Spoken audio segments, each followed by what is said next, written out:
Olá, amigos e irmãos. Aqui no Evangelho de Lucas, no capítulo 18, versículo 11, diz assim: O fariseu, posto em pé, orava de si para si mesmo dessa forma: Ó Deus, graças te dou, porque não sou como os demais homens, roubadores, injustos, adúlteros, nem ainda como este publicano. Jejuo 2 vezes por semana e dou o dízimo de tudo quanto ganho. O publicano, estando em pé, longe, não ousava nem ainda levantar os olhos ao céu, mas batia no peito, dizendo: Ó Deus, sê propício a mim, pecador. Muito bem, aqui Jesus conta uma história. Aqui a Bíblia diz a parábola do fariseu e do publicano. Um fariseu e um publicano foram ao templo para orar, e o fariseu começou a orar dessa forma, se engrandecendo e menosprezando o publicano que estava do lado dele, porque o fariseu era um camarada religioso, cumpridor da lei, dizimista. Ele fala aqui na oração que ele até jejuava e tudo, e ele estava se engrandecendo. Ele dizia que ele era mais justo do que aquele publicano que estava ali, que era um homem roubador, que era mal visto pela sociedade daquela época, porque ele trabalhava a favor do Império Romano, coletando impostos, e ele também metia a mão, né? Explorava os outros, e ele não era querido do povo judeu. E aí, os dois foram orar no templo e oraram dessa forma. E o fariseu foi reprovado. O detalhe que eu queria falar é sobre o fato dele ser dizimista, né? Porque hoje, em muitas igrejas é assim também. A pessoa, quando o cara é dizimista, ele é muito bem visto. Ele já tem um bom requisito ali para ocupar um cargo na igreja, seja como for, porque tem igrejas até que exigem o camarada para ser um obreiro, um líder ali, ele tem que ser dizimista fiel, senão ele não serve para ser. Agora, eu não sei de onde é que tiraram isso, porque na Bíblia a gente não vê essas coisas, né? A gente vê até quando Paulo fala das obras da carne, do fruto do Espírito, na carta de Paulo aos Gálatas, capítulo 5, ele não fala ali, ele não enumerou o dízimo. Ele fala o fruto do Espírito é mansidão, fidelidade, paz, domínio próprio. Mas ele não fala nada desse negócio de ser dizimista, como hoje é tão comum, é a linguagem comum na grande maioria das igrejas evangélicas hoje no Brasil e no mundo, né?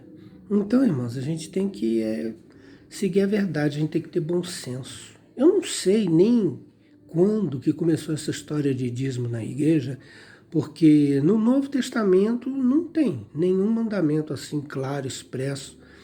E hoje eu estava até assistindo um pastor aí de uma igreja histórica, e ele ali detalhando, dando todos os argumentos, todos os detalhes falando sobre dízimo, né? E por que devemos ser dizimistas. Gente, eu acho muito bacana, acho louvável, né? Agora, mas não tem jeito, porque a base do dízimo é Malaquias 3,10. Malaquias 3,10, ele diz que ele promete bênção para quem dá dízimo. Ele fala: abrirei as janelas do céu e derramarei uma bênção. Então é sempre assim, o cara, quando dá o dízimo, ou ele é motivado pelas bênçãos que ele vai receber, ou ele dá o dízimo com medo de ser punido. Porque o mesmo versículo, Malaquias 3,10, ele traz essas duas facetas do dízimo. Ele fala: ó, se você der, repreenderei o devorador e vos abrirei a janela do céu e derramarei uma bênção. Mas ele fala assim, né, que se não... Aí as pessoas falam que se não der o dízimo, aí o devorador vai entrar na casa da pessoa, na vida da pessoa, ele vai ficar desempregado, alguém vai passar necessidade, vai ser um terror. Então, se for falar de dízimo, o dízimo está ligado a essas coisas todas. Então, sinceramente, eu não sei, ninguém explica isso. A gente tem material farto falando sobre dízimo, muitos pregadores, muitos pastores importantes, famosos, teólogos, bacharéis em teologia, aí eles falam sobre o dízimo. Mas eles ainda não encontrei nenhum dízimo que explica quando é que começou a prática do dízimo na igreja. Porque na igreja de Atos dos Apóstolos é que não foi. A igreja de Atos, o que eu me lembro, teve 2 episódios envolvendo dinheiro, né? que foi no capítulo 5, Ananias e Safira, e depois no capítulo 8, com Simão lá, o mágico, né, o feiticeiro lá, que queria dar dinheiro para receber poder, para orar e as pessoas receberem o Espírito Santo. Esses dois principais passagens envolvendo dinheiro, e não tinha nada a ver com dízimo. Não era dízimo ali que estava envolvido. Então, irmãos, eu não sei, a gente tem que ser bem coerente, porque esse fariseu, orando a Deus, os fariseus se gloriavam disso, eles se vangloriavam, né? E ele está aqui, na oração dele, ele fala que ele dou o dízimo de tudo, Senhor. Mas ele foi reprovado, ele foi rejeitado por Deus, mesmo sendo dizimista. A outra crítica dura que Jesus fez também aos escribas e fariseus está no capítulo 23 do Evangelho de Mateus, no versículo 23. Mateus 23, 23, ele diz: vocês dão o dízimo de tudo, mas vocês se esquecem das coisas mais importantes da lei. Então tem coisas mais importantes na lei do que o dízimo. O dízimo fazia parte da lei? Bem, e essa história, eu ouvi aí hoje um pregador falando, aí sempre aquela velha conversa. Ah, mas o dízimo é antes da lei, Abraão deu o dízimo, só que Abraão deu o dízimo voluntariamente. E a Bíblia não fala se Abraão dava dízimo a vida inteira. Tem só uma passagem na vida de Abraão que diz que ele deu o dízimo a Melquisedeque, mas não fala que ele era um dizimista fiel. Agora, se for ver Abraão, o dízimo é antes da lei, o dízimo não foi instituído pela lei de Moisés. Ah, é? E a circuncisão também não. E por que a gente não circuncida hoje então? Você tem que dar o dízimo, porque era antes da lei? Então vamos circuncidar, vamos praticar a circuncisão, vamos guardar o sábado também, que era antes da lei. O sábado está na Bíblia inteira também, então vamos guardar o sábado, né? Vamos colocar um monte de coisa. Daqui a pouco, aí fica uma relação, uma lista interminável para a gente agradar a Deus e para a gente entrar no céu. Quando a palavra de Deus diz que é somente por Jesus Cristo, ele mesmo falou, eu sou o caminho, a verdade e a vida, pronto.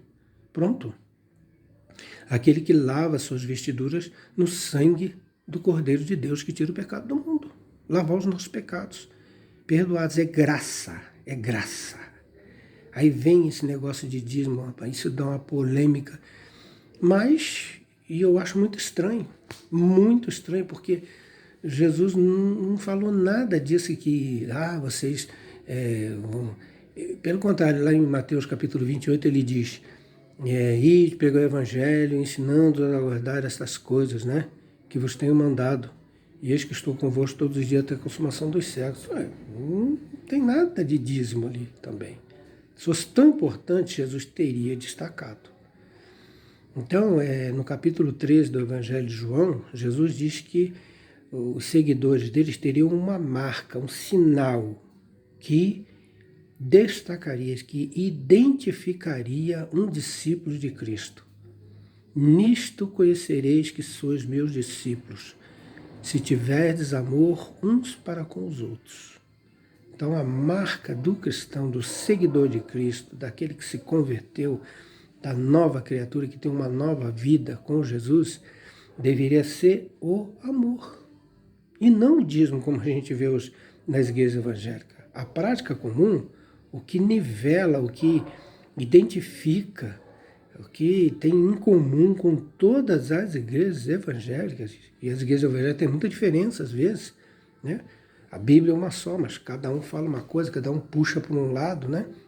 A tal ponto que existe hoje igreja tradicional, histórica, pentecostal, neopentecostal, que eu acho isso uma coisa horrível. Porque a igreja de Jesus Cristo, ela é a igreja de Cristo e ponto final.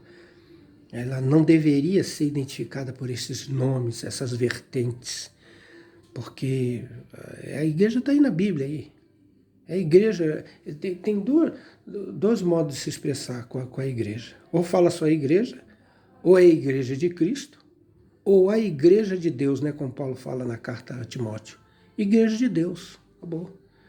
Agora é tanto nome hoje, tanta coisa para identificar a igreja, e infelizmente muita gente vê com antipatia os crentes exatamente pela prática do dízimo, porque eles não entendem. E horrível isso, é horrível. Agora, eu vou falar aqui que quem sou eu? Não vou falar aqui para você, não deu dízimo, se você deu dízimo, você está errado, você está condenado, ou deu dízimo, não deu dízimo. Fica, acho que é critério de cada um. A palavra de Deus está aí, observe a palavra de Deus, leia atentamente os evangelhos. Agora é lógico, irmão, tudo que a gente faz tem dinheiro, tudo. Não é? Tudo que a gente faz tem dinheiro. A segunda carta de Paulo aos Coríntios, no capítulo 9, ele fala lá, Deus ama o que dá com alegria. E para que dava aquelas ofertas? Para que aquele dinheiro que Paulo estava falando era dízimo? Não. Porque hoje a história é essa. Irmão, precisamos do dízimo, porque o dízimo é para pagar a água, a luz, não sei o que, aluguel. O que é isso, irmão? E para que paga isso? Não precisava pagar nada disso. Faz a igreja nas casas. Ué. Não estamos agora na quarentena? Não está todo mundo trancado e fazendo oração em casa? Sempre deveria ser assim, irmão. Nós não precisamos não gastar um dinheirão para construir lá um prédio bonito, para sair foto aí no Facebook aí da igreja, que coisa linda. Para com isso aí, irmão. Aí custa muito dinheiro, porque a gente não pega esse dinheiro e investe em vidas humanas. Tanta gente aí na rua aí jogada, e com essa quarentena agora, quanta gente foi para a rua por causa da... Eu estava vendo a reportagem agora na TV, tanta gente, criancinha, famílias com bebê de colo, foi para a rua por causa da fome, por causa do desemprego. Agora o pessoal exigindo que se dê dízimo. E para quê? Esse dízimo está sendo destinado para isso? Para tirar as pessoas da rua? Para dar uma vida nova para as pessoas, ajudar socialmente? Poxa, será que estão usando o dízimo? Já pensou se usasse o dízimo para acabar com a Cracolândia, por exemplo, que é um câncer no centro de São Paulo? É uma coisa terrível. E parece que, não sei, não vê, assim, normalmente a gente não vê preocupação das igrejas evangélicas com isso. A preocupação está em cobrar o dízimo, abrir igreja. Puxa vida, irmãos, tanta igreja, se unisse 2, 3 igrejas, olha, não sei se acabaria com a Cracolândia, mas eu acho que, olha, ia reduzir pelo menos para menos da metade lá, aquela situação terrível lá que tem lá. Então, meu querido, é que vamos ser coerentes, né? Continuar na presença de Deus, que o Senhor abençoe a todos. Medita aí, abre a palavra de Deus, abre a tua Bíblia, filho, olha aí, e vê que dízimo não é a doutrina central da palavra de Deus, não é absolutamente. Interessante que o pastor que está falando sobre o dízimo, ele leu para o versículo, ele começou lendo o versículo de Provérbios, capítulo 3, né? Honra o Senhor com as tuas primícias. Mesmo assim, muito bom aquilo, quem quiser seguir, mesmo assim o Antigo Testamento, né? O Novo Testamento, na época da graça, nós não vemos ênfase para esse negócio de dízimo, de honra, de dar tanto dinheiro assim, né? E que Deus abençoe a todos, fiquem na paz em nome de Jesus. Amém.